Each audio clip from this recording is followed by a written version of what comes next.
Plants and animals, जिनमें हमारा जो फंक्शनल एरिया है, जो हमारे करेक्टर्स को आइडेंटिफाई करता है, दैट इज जीन, प्रेजेंट होता है, तो उन्हें हम क्रोमोसोम्स कहेंगे। लेकिन अगर क्रोमोसोम्स हमारे नॉर्मल है तो बॉडी नॉर्मल होगी, हमारे जीन्स फंक्शन करेंगे, नॉर्मली प्रेजेंट होंगे। बट लेकिन अगर हमारे क्रोमोसोम में कुछ भी थोड़ा सा चेंज हो जाए या क्रोमोसोम का नंबर चेंज हो जाए तो उसे हम कहते हैं क्रोमोसोमल डिसऑर्डर। तो क्रोमोसोम्स का नंबर चेंज होने के दो तरीके हैं। क्रोमोसोम्स के नंबर दो तरीके से चेंज हो सकते हैं। तो disorders can be of 2 types, that is aneuploidy and polyploidy.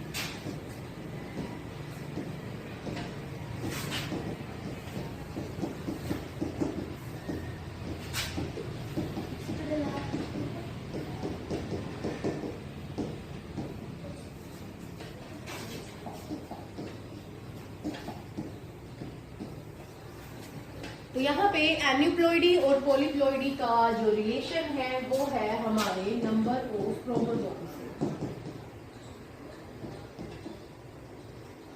अब नंबर ऑफ क्रोमोसोम्स में अगर एक या कोई दो क्रोमोसोम हमारे चेंज हो जाते हैं, कम हो जाते हैं या ज्यादा हो जाते हैं, तो उसे हम बोलते हैं एन्यूप्लॉइडी। और जबकि अगर क्रोमोसोम्स का पूरा सेट हमारा, जो हम सबको पता है कि हमारे हर सेल में क्रोमोसोम का डबल सेट होता है, means our each cell is diploid, is having 2 set. तो उसमें से कोई भी एक सेट कम या ज्यादा हो जाए तो उसको हम बोलते हैं पॉलीप्लॉइड। तो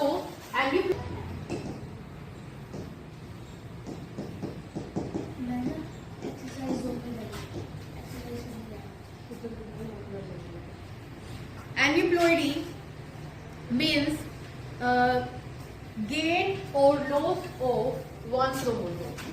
The disease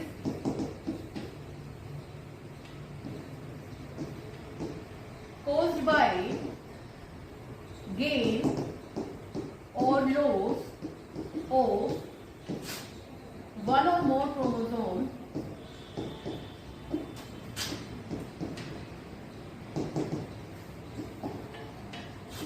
is called aneuploidy. अब एन्यूप्लॉइडी का रीजन क्या होगा? क्रोमोसोम एक कब कम हो जाता है या एक क्रोमोसोम कब ज्यादा हो जाता है? नॉर्मली जब हमारा सेल डिवाइड कर रहा हो ड्यूरिंग सेल डिवीजन,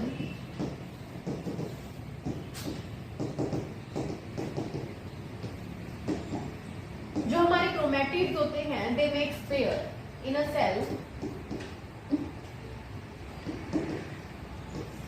और उन्हें नॉर्मल केस में 2 अलग अलग पोल पे जाना होता है।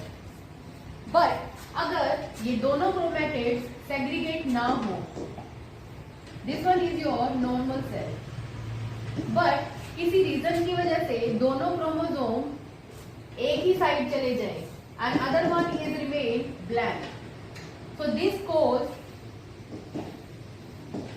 formation of 2 cells in which there are the 2 chromosomes and other is 0. So it has one less chromosome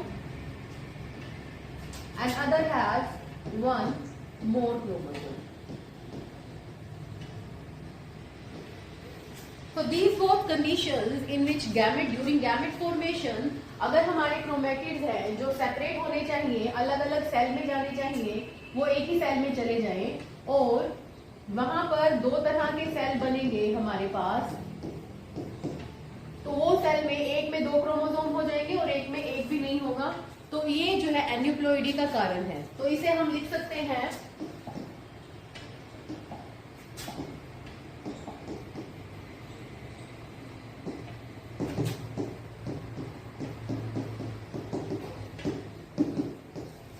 reason of aneuploidy is the failure of segregation of chromatids.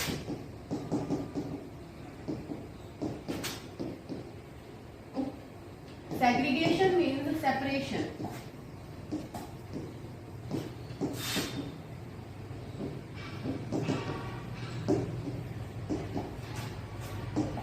So this is the reason of aneuploidy. जब हमारे chromatids अलग ना हो, separate होने किसी भी reason से, radiation की वजह से या किसी केमिकल की वजह से ड्यूरिंग सेल डिवीजन कोई एबनॉर्मेलिटी आ जाए, तो उसकी वजह से हमारे क्रोमेटिड्स अगर नॉर्मली सेपरेट ना हो पाए और तो एक में कम और एक में ज्यादा चला जाता है क्रोमोसोम, तो वो रीजन बनता है एन्यूप्लॉइडी का।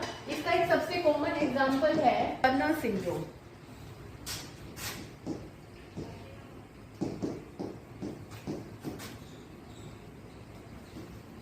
टर्नर सिंड्रोम में जो रीजन है वो है जो सेक्सुअल क्रोमोसोम है, जो हमारा सेक्स क्रोमोसोम का पेयर है XX, अगर वो प्रॉपर तरीके से सेपरेट ना हो तो फीमेल में कंडीशन आती है XOP, means having only one X chromosome. Normal female में 2 X क्रोमोसोम आते हैं, जिसमें से एक मदर से और एक फादर से होगा। बट अगर फादर से जो एक्स क्रोमोसोम है वो ना आए, ब्लैंक सेल आ जाए जिसमें एक्स क्रोमोसोम नहीं है, तो ये कंडीशन जो डेवलप होगी वो है हमारी XO. So this disease is called Turner syndrome, जहां पे एक एक्स क्रोमोसोम कम है। तो इस गर्ल में जो फीमेल कैरेक्टर्स जो दोनों एक्स क्रोमोसोम को मिला के होने चाहिए थे, वो कैरेक्टर्स फुली डेवलप नहीं होंगे।